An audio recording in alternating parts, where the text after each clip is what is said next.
All right, so we're rolling. We're rolling. Now. All right, man. We're not gonna have intros like that. Fuck it. Oh no! Don't you dare!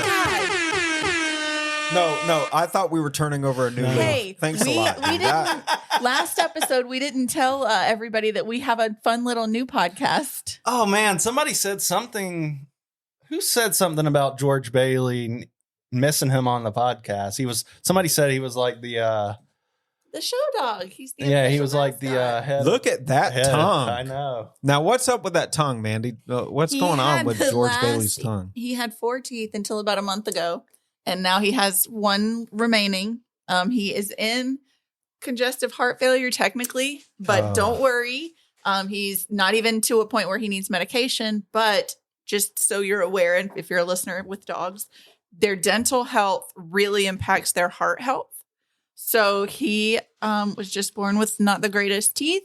He's remained not having the greatest teeth. So we removed over his life. He's had several teeth extracted because they were not great. So he's down to 1 tooth and he can't hold it in his mouth. Listen, guys. He can't hold his tongue in his mouth. He is on his way to being 14 years old, dude. And you know what? He gets around well. He's a spry guy. He is a spoiled guy. We're going to look at him. He's wearing an outfit, a full outfit. Dude, I mean, Josh and I have matching sweatshirts with this. Oh, we God. do. We should have worn them. I was telling Michael Angus, he came over here to get some stuff for Missouri Paracon.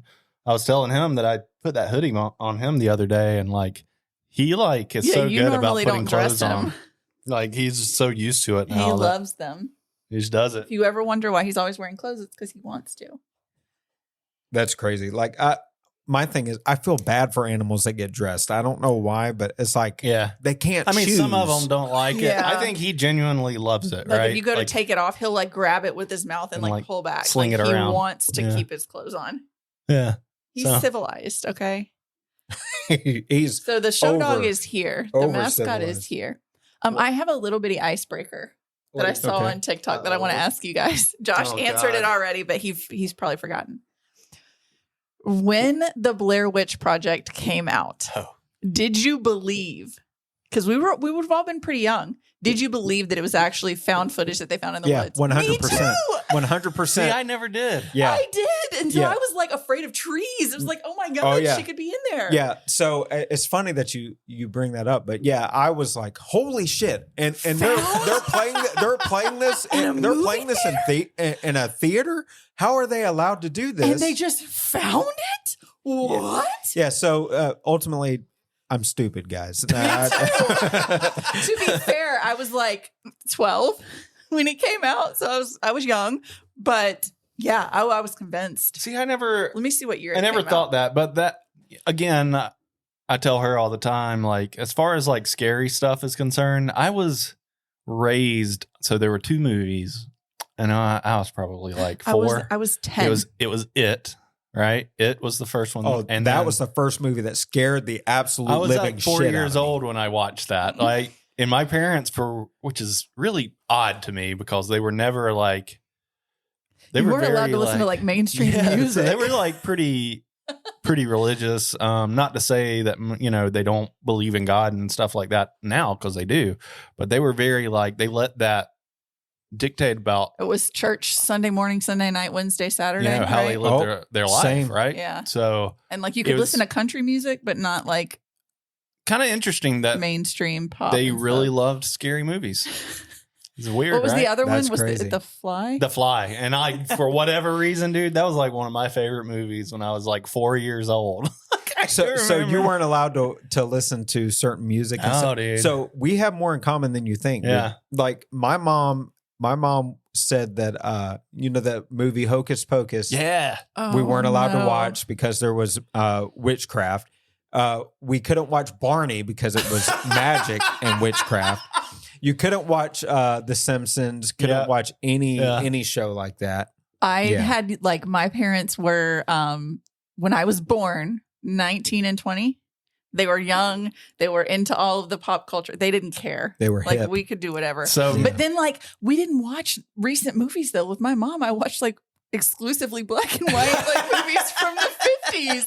It's because she loved them. That is true. Like she's even to this day, it's just kind of like here or there when I've it comes to new never movies. seen The Princess Bride to this day still. Yeah, I know. What? So I watched. I had never seen one of the Star Wars movies until we were like married. Yeah, I watch new films like religiously, right? Because like have to have an interest for in the obvious movie. reasons of like filming and stuff like that. Like I watch them under such a different lens than like most people these days. Like I look at like all the time spent in the like the lighting and the audio and all these stupid things that nobody cares about, right? Yeah. And then I always really like when I find out that people make these huge like motion pictures that have won awards, and that, I mean, case in point, I guess, Blair Witch, right? It did so well, and it took little to no budget to make that. Yeah. The original Paranormal Activity. Yeah, same. Was another Yeah, one. like it was so good. I really like, I don't know. Kudos, You can right? have respect for that. Like I have so much respect for Well, that especially kind of because stuff. you know what goes. You I know do, what right? goes into all of that too. And I was just telling Rob Safi the other day, because we were going back and forth on the trailer and stuff like that, like seeing how good it is for paranormal mysteries, for people wondering. I was like, man, I feel like visually it's better than the Holzer Files was. And I was like, I take great like pride in the fact that we're able to put these things together with like such a small group of people, right? Yeah. It's a lot of work and it's a lot of headache because we're, working It's a small crew. 12, 14 hours. Yeah. And we are putting a lot of production into this to make these things happen.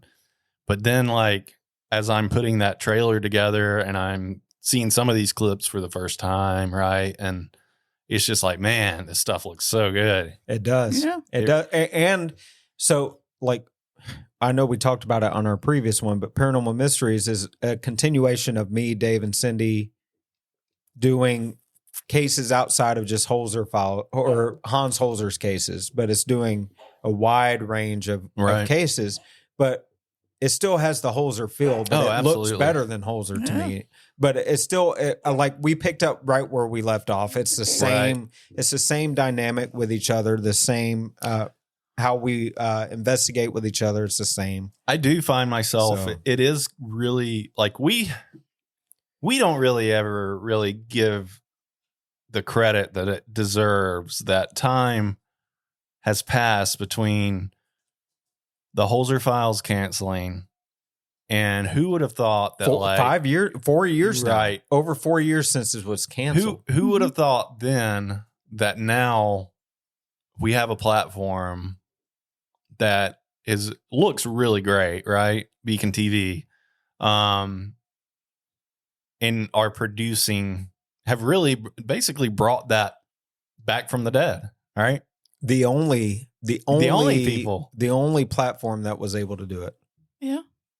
So like Travel Channel had, I'm sorry, I'm saying it. Travel Channel had the opportunity. Absolutely. Discovery had the opportunity. Other platforms, other networks had the opportunity. Yeah. And, they have their reasons for whatever, for passing on it.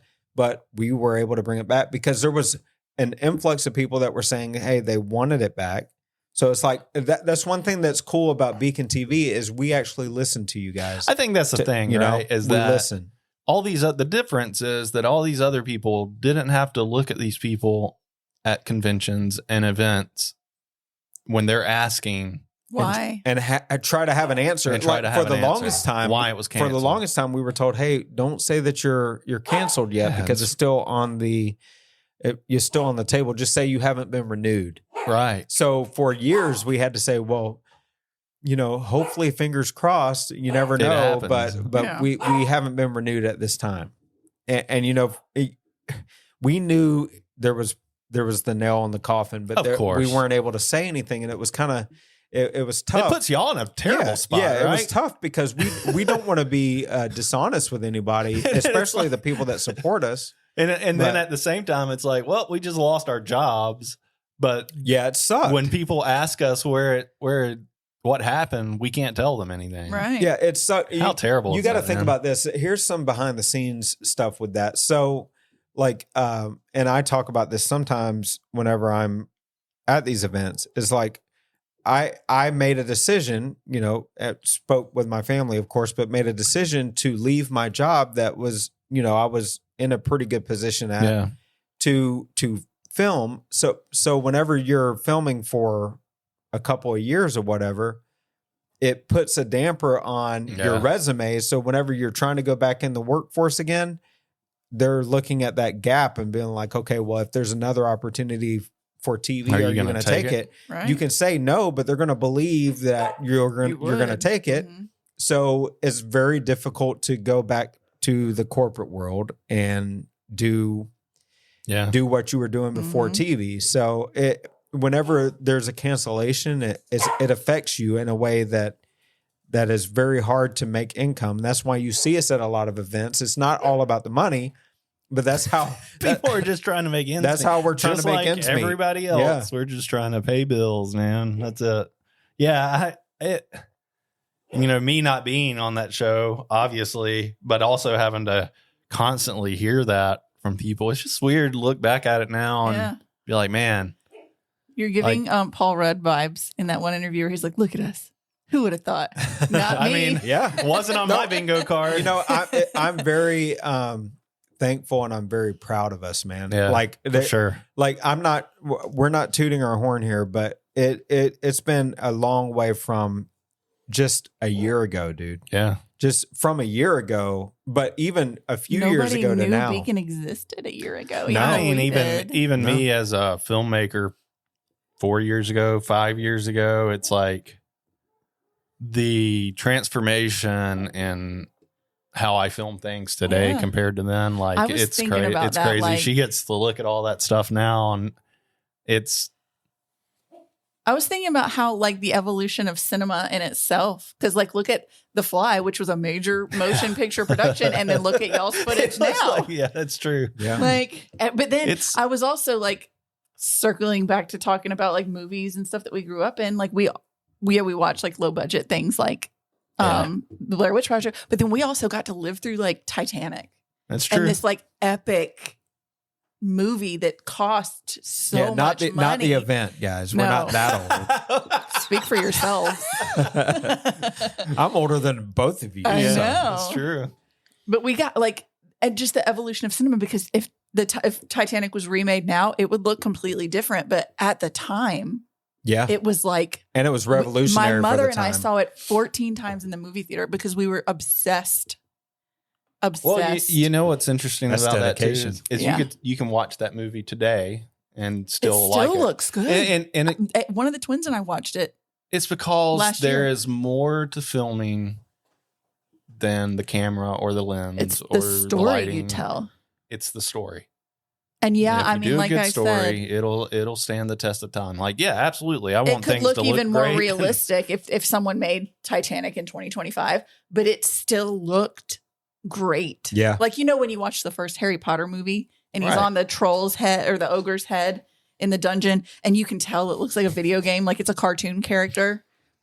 But then when you watch the last movie, nothing looks fake. Here's the thing that we can say with complete certainty is we'll be dead and gone and people will know who Harry Potter is. Yeah. I mean, people will know who James Cameron is. Yeah, of course. So, I mean, we've always said that even when we started doing Searcher stuff and we were looking at like the Paranormal Mind documentary we have on Beacon TV now was kind of like our first crack at doing anything.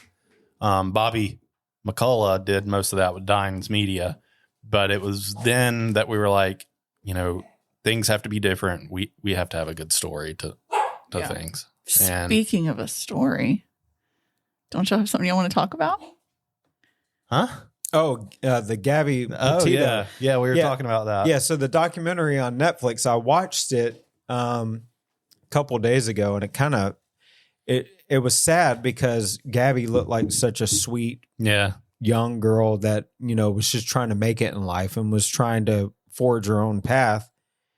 And then you had the idiot person that she was with, all of that stuff. But then it got me thinking, like, man, there's so many unrepresented cases. Yeah. There's like Black women and children, 33%. It's made up of 33% of the cases, and they get 7% media coverage.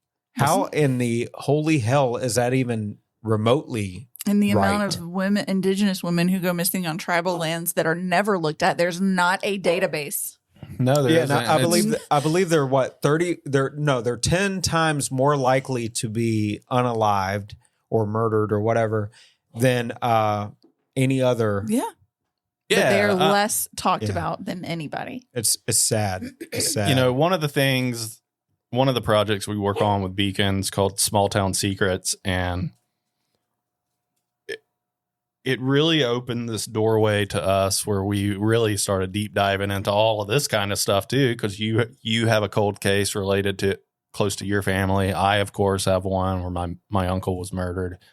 But then like you start looking at the normalcy of these cases in underrepresented like ethnic groups and communities and stuff. And like people, you know, you say all those statistics and a lot of people just want to like sweep that under the rug, but no, man, these are real statistics. Like everybody who says or thinks that it's such a hard watch needs to watch the movie Cold Mountain. Do you remember that? Mhm. It's been probably 6 or 7 years since we've watched it. It's been a long time. I still am haunted. We just all need to open up to the fact that they're underrepresented. They really are. Yeah. And you know, and change that, not just of course, acknowledge. Right? I don't change it.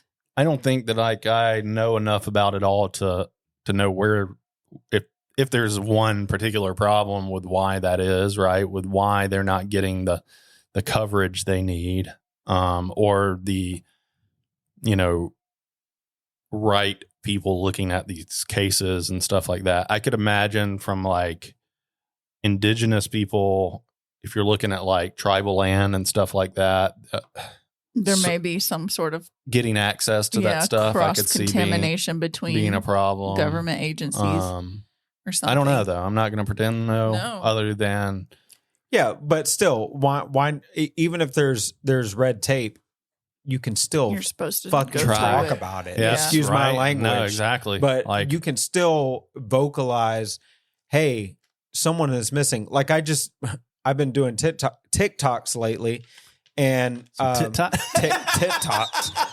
That's a completely different app. It'll be out later this fall. What did he say? Oh my God. TikToks are horror content. horror. Yeah, that's TikTok. Okay. All right, guys. Look. All right, children. TikToks. Okay. And I did this one video about this girl, Relisha Rudd. She's 8 years old.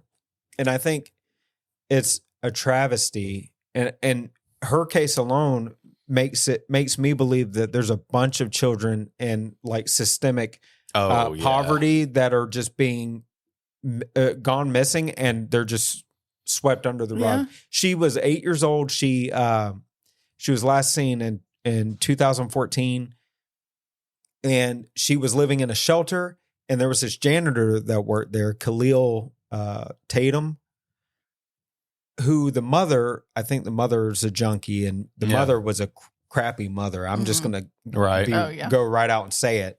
She let her daughter go with Tatum to go on trips, to allow him to give her gifts, to spend the night with him.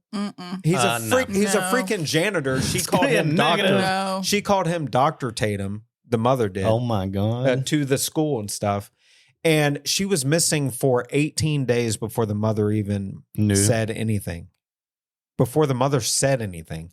And so this girl, you know, she was filmed on surveillance walking into a hotel with this Tatum guy. Right. The next day, Tatum is reportedly buying trash bags, a bag of lime, a shovel.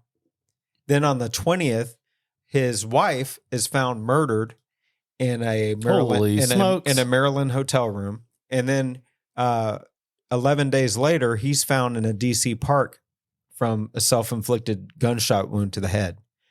And she still hasn't been found. So it makes you wonder, did he murder her? Or was she sold?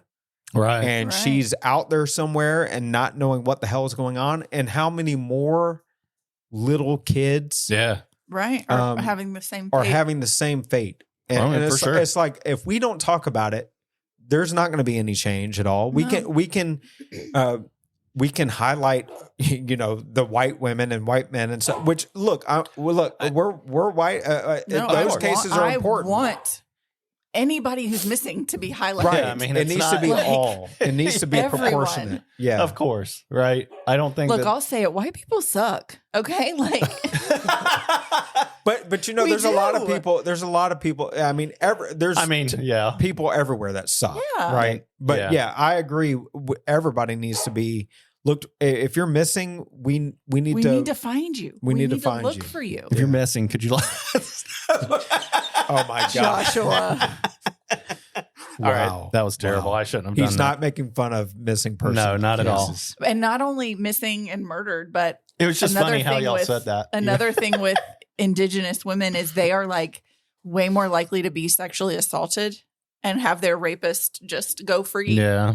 which is so awful because a lot of times they live on tribal lands where that's a small area. If you think, Yeah. if you compare it to I major cities, they have to see their rapist. Yep. you know that I've pitched that idea Yeah. multiple times to Yeah, network TV. Who gave you that idea? Well, you, of course. Yeah. And I remember it like vividly. It just came to me, and I was like, I had read Angeline Boulet's Firekeeper's Daughter, which everyone should also read. yeah, it's a pretty good one. And I was like, oh my gosh, you guys have to do this. But we also want to be sensitive because you are two white dudes. Well, I mean, the issue To telling the isn't. story. I can't change the fact that I'm a white dude. No, of course. But what I can do is try and, the best way that I know to bring those things to the public because of what we do is by filming them, right? I mean, and so I did pitch those ideas, but the consensus and whether or not this is appropriate or an acceptable answer is, I guess, irrelevant to me. This was from networks. Yeah, the consensus from networks was that like there would be a ton of trouble with trying to get onto this land. Yeah. first off. Red tape. And Yeah. then second off, a lot of this within those communities, I guess they wouldn't talk either. Yeah. For whatever reason. I don't know if that's like a cultural thing. I'm not sure, man. I just don't know. Oh man, there was a really good podcast I listened to. What was it? Years Searchers ago. Podcast? Hey, The Incoherent Fangirl. No, I'll have to find it because it was like pre-COVID. I would listen to it like on the way to work and back. But it was about like the disconnect between like tribal government and the federal government when federal crimes are Yeah. committed on landlines. Oh gosh. Y'all keep talking and I'll find it. Somebody that's really good at this, and Shane, you know this too, Payne Lindsay. He runs multiple true crime podcasts now. One of his more popular ones is Up and Vanished. He has dealt with Indigenous cases. He's dealt with cases that are local to us. His most recent one on that had to do with Nome, Alaska. And looking into it, I think the FBI actually investigated the police department in Nome, Alaska, because there was so much, I guess, so many cases were being left unsolved or things just weren't being done how they should have been. So, yeah, I think that there's a lot of maybe laziness, for lack of better words, laziness in terms of like they think because it's such a, if you look at like Alaska, like people go missing, they could be anywhere, right? Yeah. And I think knowing that over time, they've just kind of hung their hats on this idea that like it's not worth putting the time human into. lives are Right. always Yeah, worth. but we Of can do course. it. Yeah, of course. Yeah. I mean, we're our own network essentially now. Yeah. So we can do it ourselves if we want to. I found the Absolutely. podcast. It's called This Land, It was season 1. It was in 2019. I remember that. Yeah, podcast. it was an 1839 assassination of a Cherokee leader and then a 1999 small town murder. Both crimes were involved in a Supreme Court case that was going to decide the fate of one man and nearly half of the land in Oklahoma.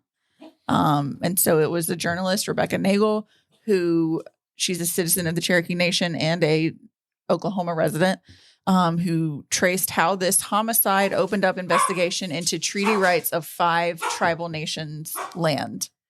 And I remember it being fascinating. Well, George Bailey's pissed off about that. Yes, he is.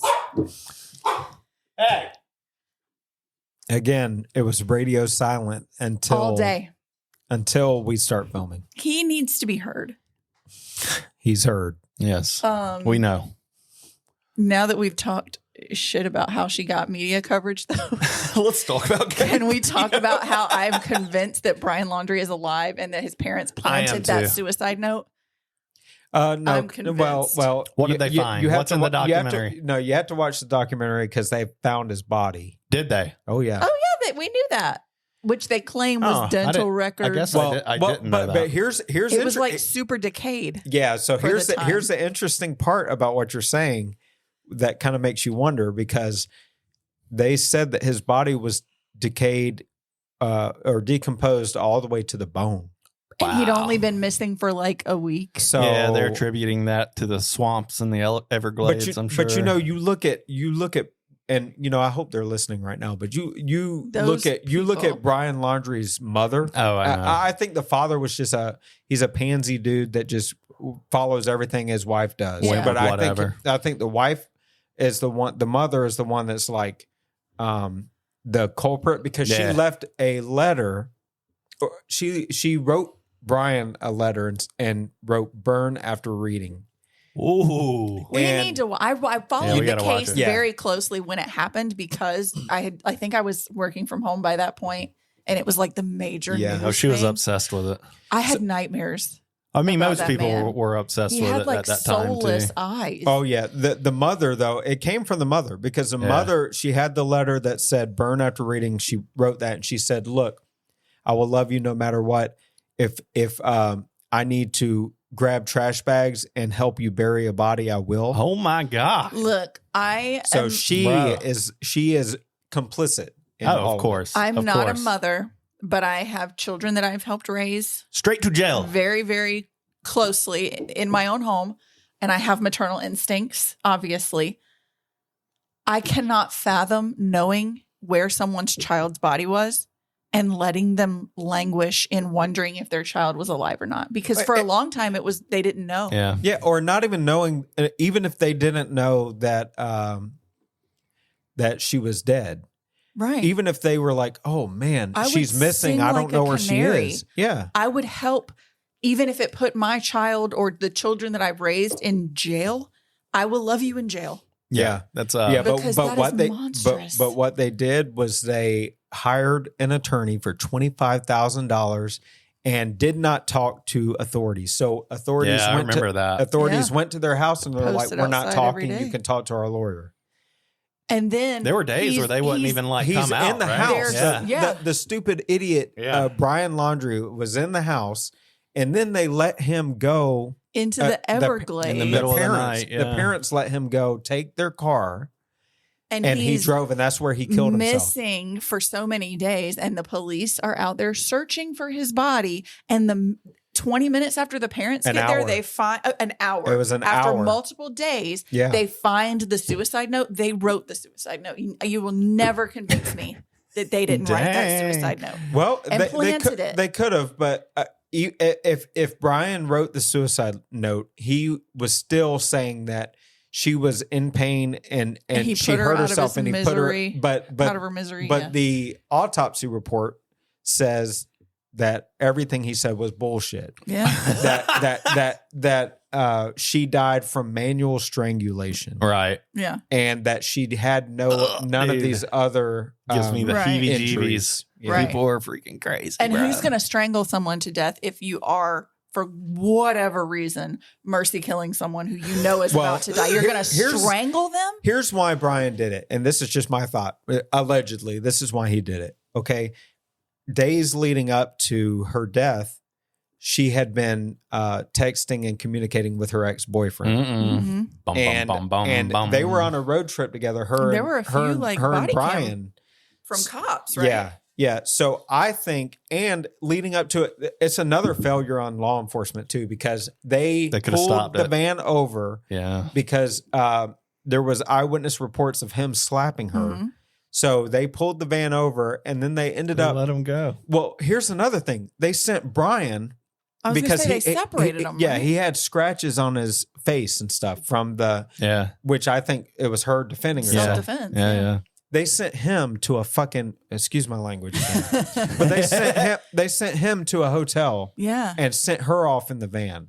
Like, what kind of ass backward bullshit is that? I think she owned the van. She owned the van, but it doesn't matter. Like, why would you send a girl who's living? I think they both should have been sent to separate hotels, but I think they couldn't send him in a van that didn't belong to him.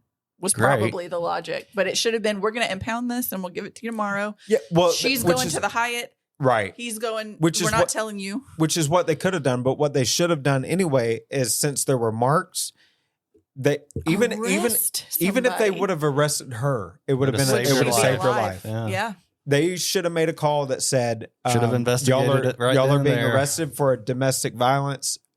This is what's going down. Yep. And that could have given Gabby's parents the opportunity to pick her up, to help her, given her an avenue. To know what was happening. That's the thing, man, is like, don't ever like underestimate the fact that like these really like split moment, simple decisions would have essentially saved these people's lives, right? Well, just like the girl I was talking about, Relisha Rudd, the 8-year-old. Yeah. Child Protective Services knew about her situation for months before she went missing.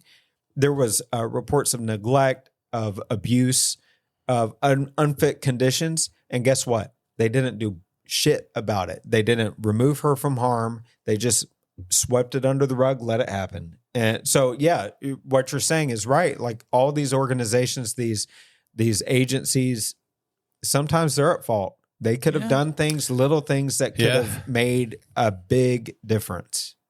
But then it also chills you to the core to think about, like, did her case not get attention because that organization in her town had 5,000 other kids in the same? Oh, well, I'm sure.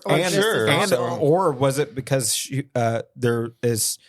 was a victim of systemic poverty? Yeah. And it's like, oh, well, she's homeless, so whatever. It's normalized. This is the norm for them. Awful. Yeah. Because essentially that's what it was. She didn't have a home. She lived in a shelter, homeless I think shelter. that's where the vast majority of these things get swept up under the rug, is because whatever condition that they're going through is essentially normalized. Yeah. Mm-hmm. I would say that Gabby Petito is probably the exception of that, right? Where I would think if you were to, whoever pulled them over, if you were to replace those people with other people, it's likely they would have not let that situation happen. Wasn't there something where her phone was still communicating with her family, but the language changed? Yeah. So not language like Spanish to English, but like everyone has their own dialect in the way they text. No, here's what it was. So there was a text that was sent to Gabby's mother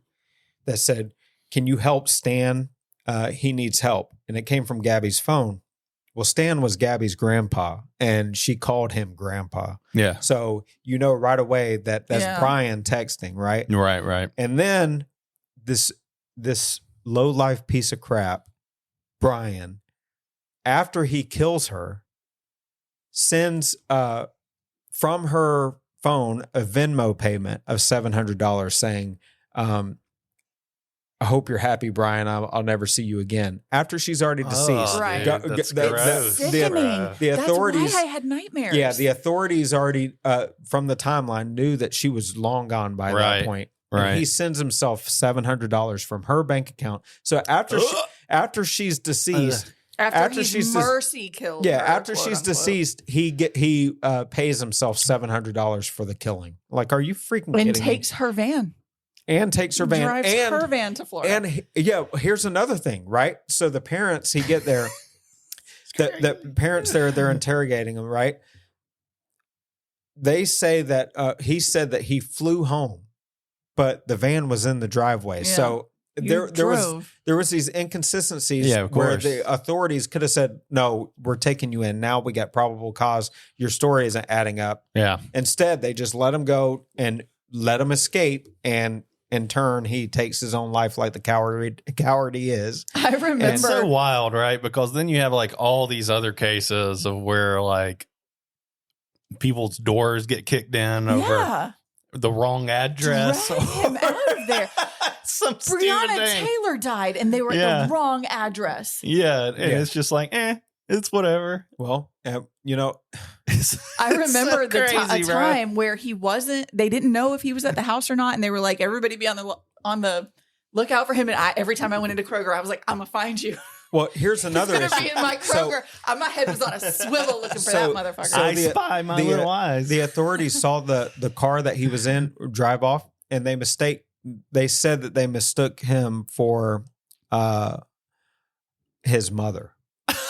So they thought it was the mother, the wife, the mother leaving, and it was him. So that's why they didn't pull the car over or whatever, because that was their excuse for how it slipped through the cracks, I guess. Yeah. And then, of course, you let him go, and then he takes his life because he doesn't want to deal with the consequences. Yeah. I don't believe it. You don't think he did? No, I think he's in Mexico somewhere. Oh, I think he's Well, yeah, but they claim they have dental records, but they also claimed she was safe. Like, I know it's a different organization, but it's still a same system. Yeah. You know what's sad about Gabby, though? You know how they found her? They found her in a fetal position, laying in an unnatural, way, like you wouldn't just and then there was where somebody tried to start a fire. He staged the entire thing trying to make it look like she was out injured or something in the elements or whatever, and she was in a fetal position for weeks. Dude, or like a couple weeks or something like that. It was a long time where she was out there alone, like after he killed her. And put yourself in her parents' position. How do you ever sleep again? Like, how do you go on? How do you continue knowing that your child was brutally strangled to death? Yeah. Staged, used for money, and left there. And the little fuck that did it. Excuse my language again, but no, that's what he is. It pisses me off. That's what he is. The person that did it, we do what we want. The person that did it was protected as much as possible, even by law enforcement in a roundabout way. I know that it's not everybody. I get it. That happens a lot with white men versus a claim about a woman. In assault, in murder, in whatever. Yeah, he's protected. And the idiot, when they pulled him over too, was all nonchalant, like, she's crazy. And then they're laughing back and forth. With him. And it's like, because it's easy to believe that a woman is being crazy and not that a man is being violent. And you could look at her. She was in distress. She was crying. She's hysterical. Poor thing was so scared. It's not she's scared. It's not he's abusive. It's she's being hysterical. Look, I'm normal. I'm joking with you. She's being crazy. Yeah. She got emotional and things escalated a little bit, but she's just hysterical and she'll calm down eventually. When she wasn't being hysterical, she needed help. Yeah. How many of these cases are being swept under the rug all the time? And of course, there are men out there who would stop him, who would call the police, who would fight him if they saw the slap happen. Well, the person that saw the slap happen, it was a dude, and he called and reported it. Yeah, so kudos to him. Like that's my thing. It's like I guess I have like issues understanding how that happens, because ultimately, like if you saw someone get slapped, it wouldn't be me, right? Like I could not even if I saw a girl that was clearly upset, like sure, maybe she's just emotional. That's not really allowed. She's allowed to be, right? Like that's not for me to like decide, but certainly we should probably remove her from the situation to more than just a night, to get a better understanding of what's going on, right? I mean, that's and you can't make, especially when there's young people involved. And I say this, and I'm old now, I guess, but you can't really, when there's young people involved, you can't say, you can't slap them on the wrist and be like, hey, go stay in separate places in town. Right. Like that's weird. That was another thing where they should have arrested. They should have made an arrest because they saw the marks. Even if it was her. And then there was an officer that even looked at Gabby and was like, "Oh, there's a new bruise on your face. And a little mark on your arm. That's enough right there to be like, okay, and didn't both she try of you to cover for him? Yeah, which is she was awful. like, she's like, I'm sorry, I was the one that was doing it. She knew what was coming. But the problem is what, even if they're like, well, they both have marks, arrest both of them. Yeah. It's better than the alternative. No, for sure. It's better than the alternative, but you could have held them. You could have held them, held them overnight at least. Yeah. I don't know. It's wild. And then he doesn't answer for anything. Nope. That's done. The worst part, right? And then if for some reason that wasn't his body and they're just saying it is, then he's alive. To live his life. He gets to live his life while he took another life.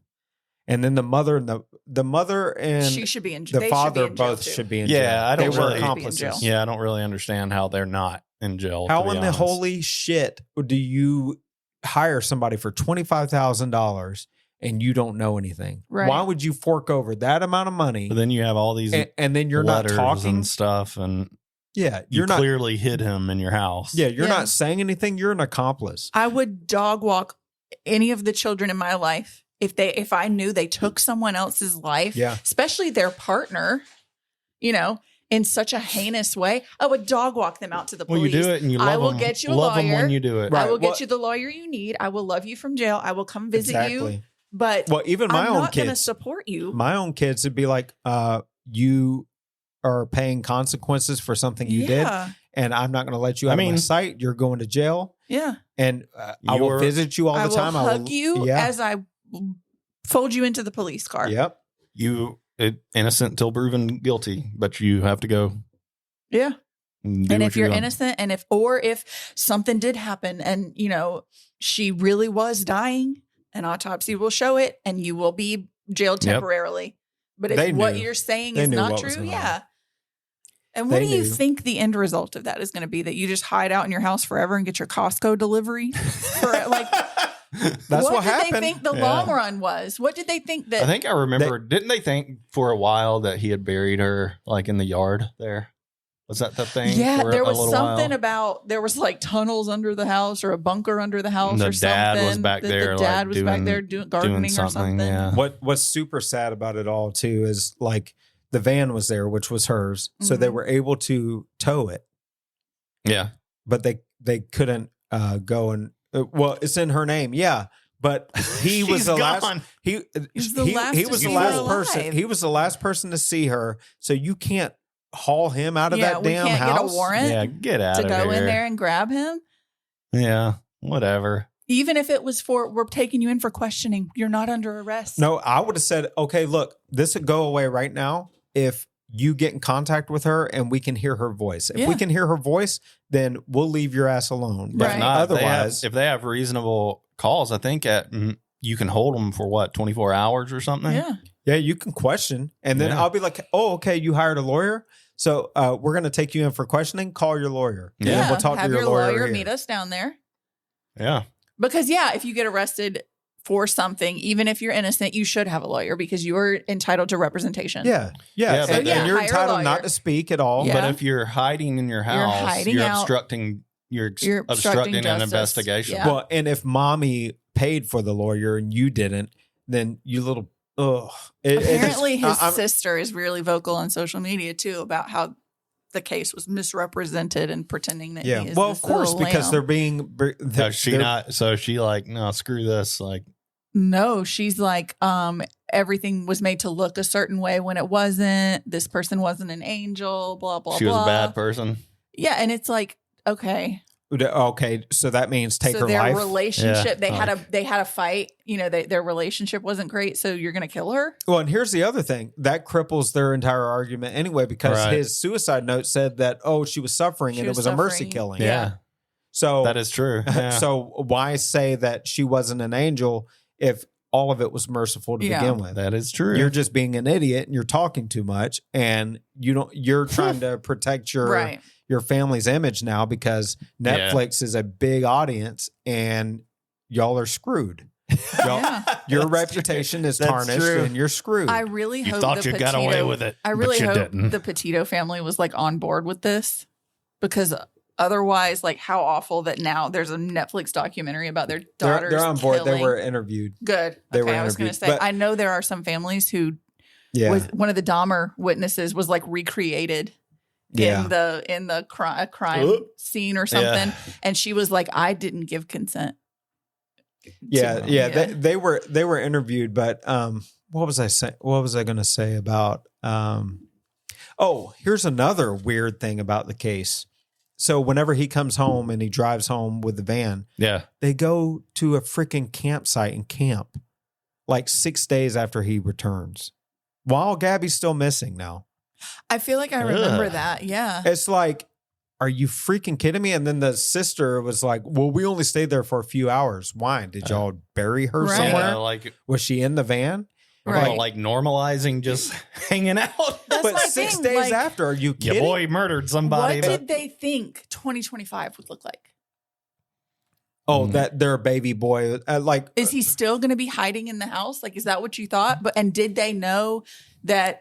Did they know that he was going to go kill himself when they let him leave and go to the Everglades? I think that's the problem, right? Did they know they were giving him a heads up to get to Puerto Vallarta? Well, something's clearly fractured in their mindset, right? To I guess kind of normalize this idea that Brian murdered somebody, but we're just going to approach it in this way of like, well, we're just going to hide him in the house, and then. Well, I'm gonna tell you this too. This generation now is full of mama's boys. Oh, for sure. Like, sure. Spoiled, entitled pieces of shit. Yeah. Mama's boys. Yeah. That are babied to the point of, okay, there's no accountability. Mommy and daddy take care of everything for you. Like, it's a different generation now. And I think that plays a part in. They will do, and the mothers are a lot of the problem too. And toxic boy mom culture. Yeah. Well, the mother's like, I will do anything for my baby. Like, they're not baby. If they're 20-something years old, you let them fly the coop. Yeah. They are not a child. You're supposed to raise them once they become where they can be self-sufficient. They should be forging their own path. If you're still actively involved in doing everything for them, you're not helping. Love and support them.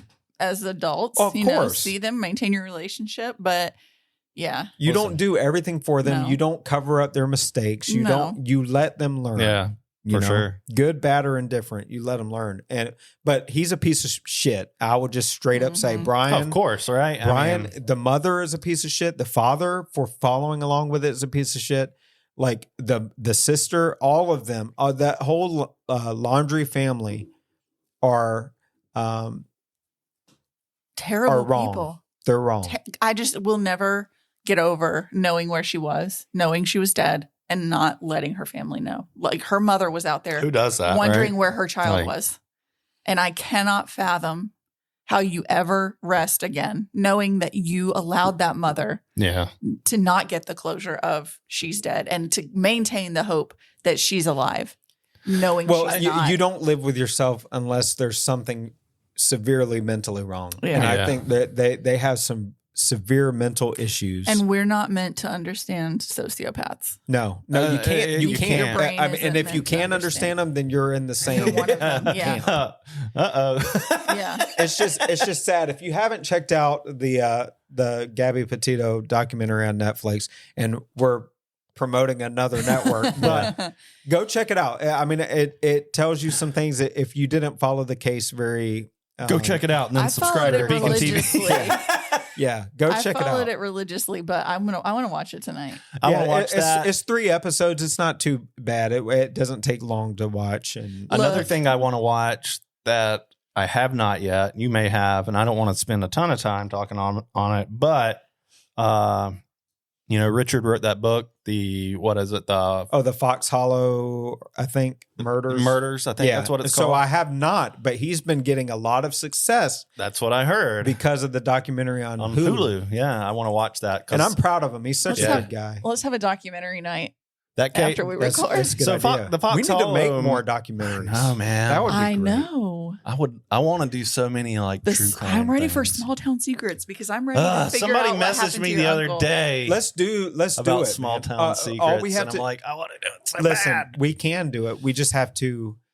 We have to Schedule. organize the schedule because look, we're local enough to where we can get it done. At least I know that's the thing. Is we know the case, right? We can do it documentary style. We can do it one case at a time, and it's fine.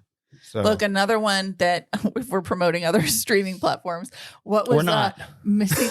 Is it Missing 411? Oh, that we were so good. addicted I was just to. talking about I tried to get those for Beacon, and they just haven't come down the pipeline quite yet.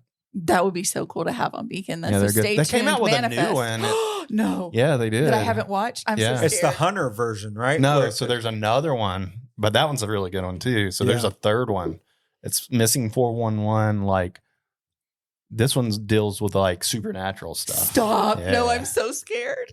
Dude, I love. So will you good. watch it though? Yeah. You would. I watched Dude, those the other documentaries two. are so well done though. They're really good, and if we can get it on Beacon, let's do it because I think that would.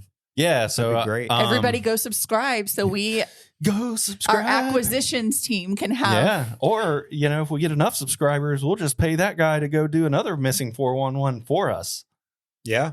Yeah. Yeah. That is such they're a those such are good they're so films. well done. They're so scary in like a humanity way of like Yeah. there are people who are just like out hiking with their kid and they turn around for 5 seconds and the They're kid gone. was gone and their body is like And 3 20 miles years later, away. the kid's shoes Or their show up. or their clothes. I Their know. clothes are folded. So Perfectly me folded. out, bro. perfectly What? folded. There's this one where there's this girl, and this was in the first one, I think, where the girl walks behind a tree, and they spot her walking, and they expect her to come through the other on the other side of the tree, She and doesn't. she never Giant does. tree. They go over there, and she's not there.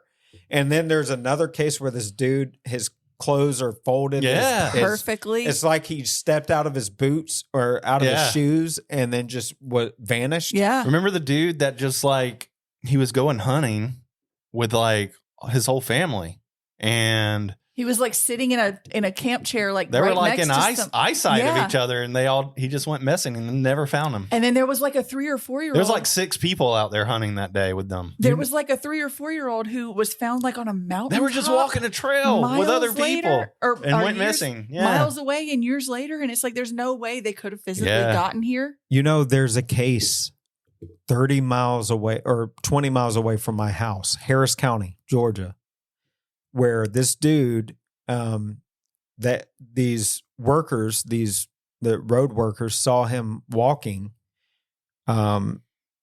down near a fence or whatever. And they looked over, they're like, okay, I don't know why he's walking over there. They look over and they turn around for a second, look back, he's gone. They're like, what the hell? And they go and they try to find him, nothing. The next day in the same area, all of his clothes are there. Oh, no. Right? Okay. He's a missing person and they still have no idea what happened. He was reported missing. They saw him like vanish out of thin air. Dude, that's weird. The next day right? they see his clothes over the fence, like a shirt's over the fence. There's his shoe there, but it wasn't there at the time. And he's still missing. They have no clue where he is. And this happened like in my backyard, like 20 miles away. Unrelated. I was waiting. Bro, you're about to lose it. Literally by the street he not grew up on, but like lived on when we met, whatever. There was a Bigfoot sighting. No, I'm talking about the murder. Oh, wait, I'll get to that. I want to talk about this. I was thinking. Hold on, I have no clue what the hell y'all are talking We'll get about. there. All right. Y'all are slapping each other in the arm. I On have the no way clue. to your house, like if we were to leave here and drive to your house right now, we would pass the street that he grew up on. Not grew up on, from like 10, 11 I mean, up I grew to 20s. yeah, I mean, there was a Bigfoot sighting and the dude like saw him and reported it to all the Bigfoot channels. Did he which pull is over? never happens. Did he pull over? No. No, he was just like, No, he didn't. He just was was like, coming. oh, I saw him here. Yeah. You'll drive So by there today. It was an old dude in a truck. Yeah, From well, here's Butler. the thing. Like, if there's a Bigfoot and you see him, like, I don't know if I'd pull over either. I'm because pulling on the true, other too. side. Yeah, That's true, too. because I don't want to like get. Do you know that it Well, is this guy, he did go 2025 back, and we have right? phones So he did go back Record and it. he was like, the next There- day? "Their footprints here, so you may find them." That's cool. Okay, so what Josh was thinking of, Yeah. there has, and this is This not one's a funny crazy. situation. Okay, it's terribly sad, but we have like a manual car wash. I mean, you could walk like a to this mile. place You from could our walk. house. It's up like there's a grocery store up here, and then there's like a little car wash behind it. And it's the kind that you wash your own car. You don't like drive through it.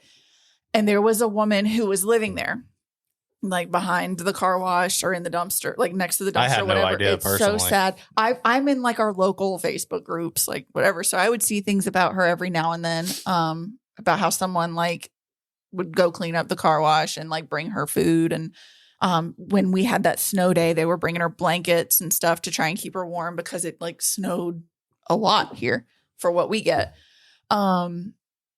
Come to find out, like a week ago, she gets arrested for murder, a murder from 2017. Yeah, dude. She's just been sleeping like a mile away from us outside. That's creepy as Yeah. shit. Her sister, who was already incarcerated, her and some dude knocked on somebody's door and shot him Yeah, dude. in the chest.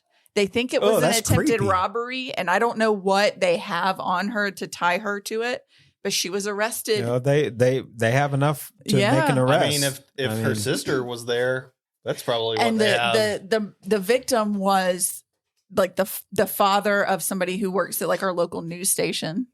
So like Dude. he's really on, It's so crazy. getting justice. But yeah, we had a murderer just, Chilling casually. out. Y'all are smiling. Oh, we had a murderer We would in our see her backyard. like walking around.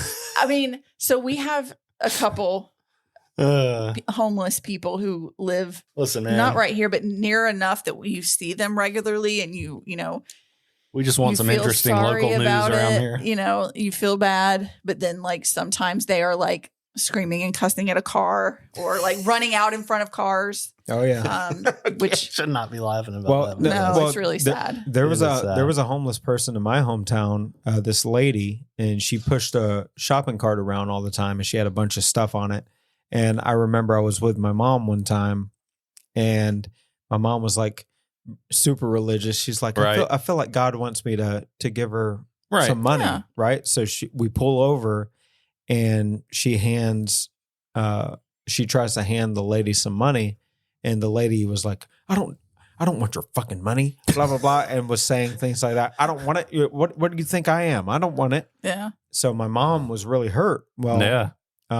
months later, she passes away, but they found out she was a multimillionaire Oh my God. that dude. had mental issues Oh, and chose to live that way. But she had generational wealth. Yeah. Where she was a multimillionaire, dude. Chose to be homeless. Chose to not buy stuff she found on the side of the road. She'd put in a cart, but she didn't. so Dang, I'm dude. the kind of person where if someone tells me that they're hungry, I don't care if you're lying to me. Like I that's don't your either. karma. Same. I'm the It's- same. Yeah. So like we've bought people food before, let's go in this restaurant. I'm not usually one to give you cash, but I'll take you inside to the taco shop. I'll go get you a pizza. Yeah. If I'm going in the grocery store, I'll bring you some things out. I completely lost my train of thought there. Oh no, I didn't. We were driving by somebody in Warner Robins one day, and he had a sign that said "hungry," and we'd been to Atlanta Bread Company, which is closed now, and I had half a sandwich that I hadn't touched. And I'm not like a wasteful person. I'm not going to waste food. So I was just bringing it home. So I rolled down my window and I was like, here, like I didn't touch it. I just didn't eat this half. And he was like, no, I've already got food. I'm working on my rent now. But your sign says you're hungry. Like I mean, that's completely different things. And Like- there are people who actually absolutely. are truly homeless and need help.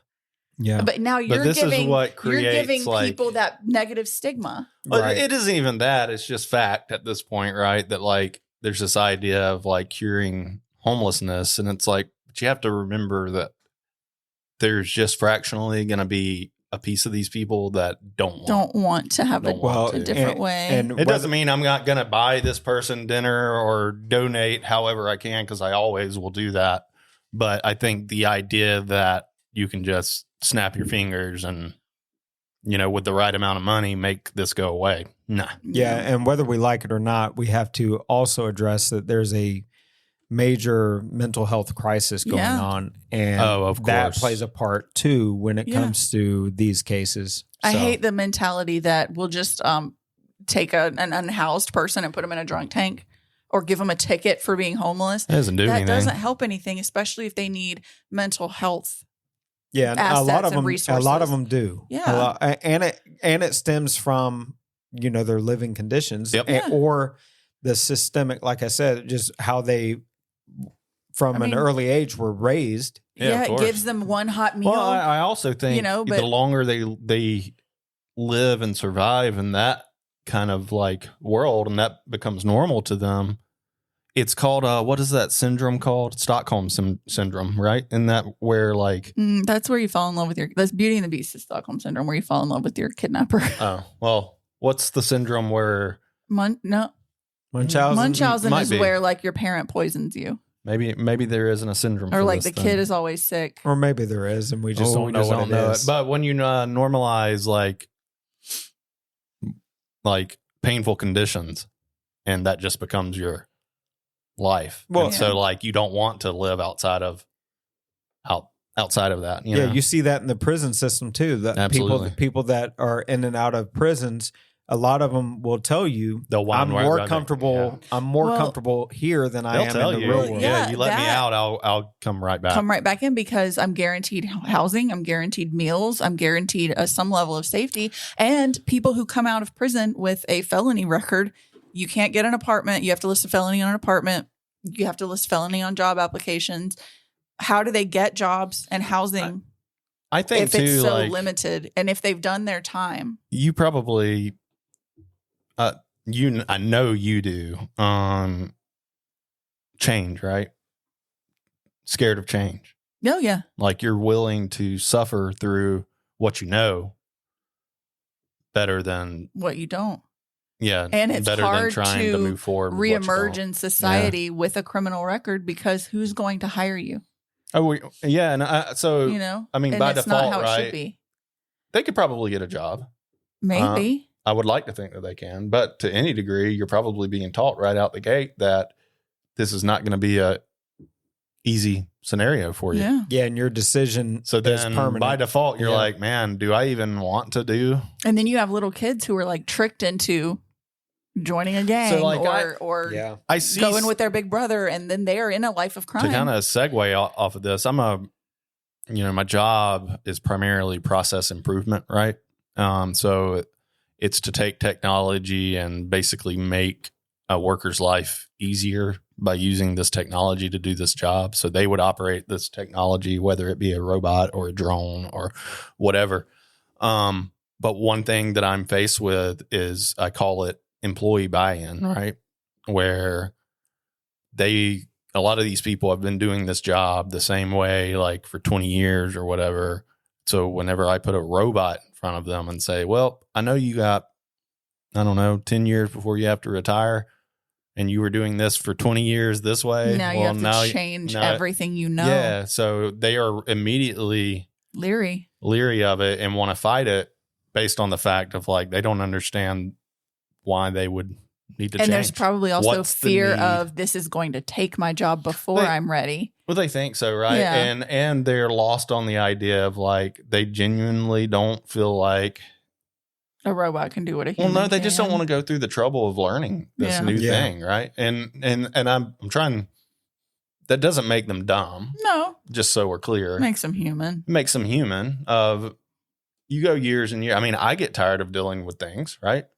I understand that, right? Yeah. So I have to, when I'm looking at like modernizing these processes, one of the things that I really, really care about is making sure that I'll get employee buy-in. To me, we can have the latest and greatest in technology, but if it's too hard for somebody to use, or if I'm going to have to ask the worker to now learn all these new things, I don't think it's worth it, right? Because now if I can put something in front of them where I'm saying, listen, you ain't got to learn anything, just hit this button. That's where you start getting the buy-in, because they're like, oh, this has really made my life easier. Yeah.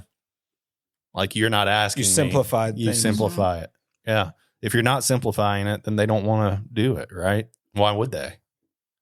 So it's kind of, I say all of that because it's that kind of a similar mentality, I think, when people, especially if they've been in prison for decades. They need to figure out how to we need a better way to re-assimilate them back into the question they're faced with is why they even need to go back.